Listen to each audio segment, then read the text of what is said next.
আসসালামু আলাইকুম। আজকে আমরা ডিসি জেনারেটর আরেকটি ম্যাথ নিয়ে আলোচনা করব। ম্যাথটা হচ্ছে একটি 4 পোল ওয়েভ ওয়াইন্ডিং বিশিষ্ট একটি জেনারেটরে 30টি কয়েল আছে।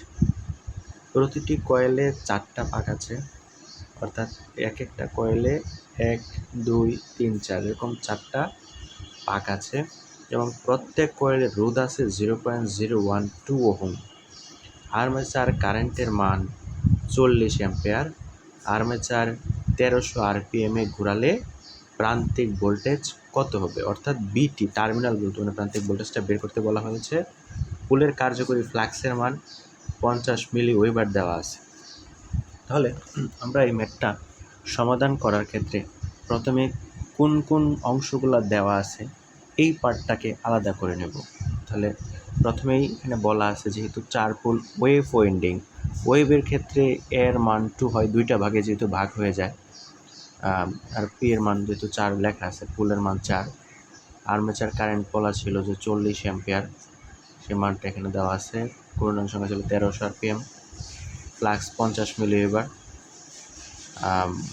এখন টার্মিনাল ভোল্টেজ বের করতে বলা হয়েছে।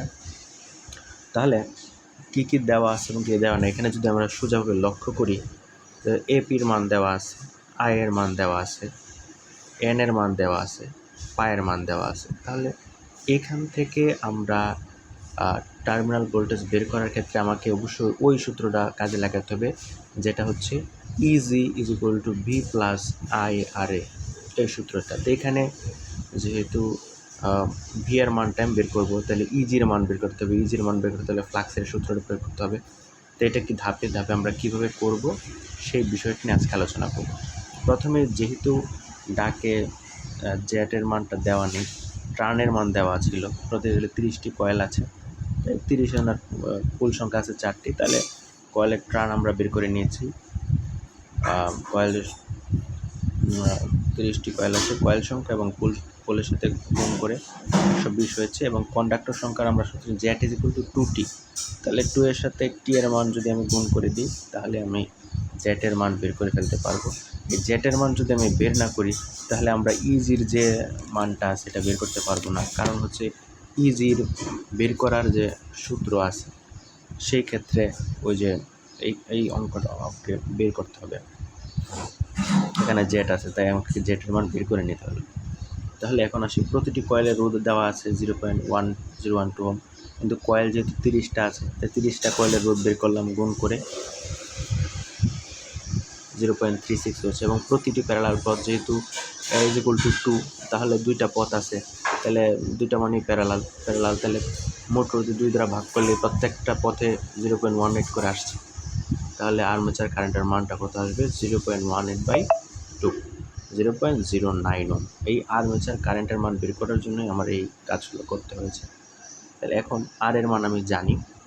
তো আসুন আমরা ইজির মান থেকে আগে ভোল্টেজটা বের করে নিই, কারণ ইজি যদি আমি বের না করি তাহলে আমি ভিটির মান বের করতে পারবো না।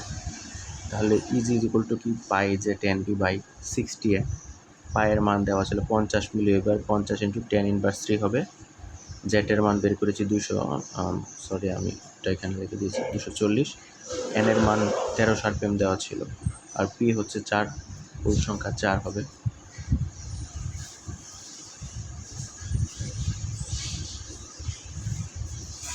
হ্যাঁ, 4/60, এর মান হচ্ছে 2। তাহলে যদি ক্যালকুলেশন করি তাহলে 520 ভোল্ট আসবে। তাহলে ইজ ইকুয়াল টু আমরা জানি বিটি প্লাস আই আর এ। এখন এই বিটিটা আমার বের করা ফোকাস করতে হবে। তো বিটিকে যদি আমরা বের করতে চাই, ইজির মান বের করেছি 520, আর আর্মেচার কারেন্টের মান আমরা বের করেছিলাম, দেওয়া ছিল 40, আর আর এর মান যেটা আমরা এই এতগুলো ক্যালকুলেশন করে এটা এসেছে 0.09 ওহম। এই 0.09 ওহম ক্যালকুলেশন করলে বিটির মান বের হয়ে যাবে, যেটা হচ্ছে 516.4 ভোল্ট। এটাই নির্ণয় আছে। ধন্যবাদ।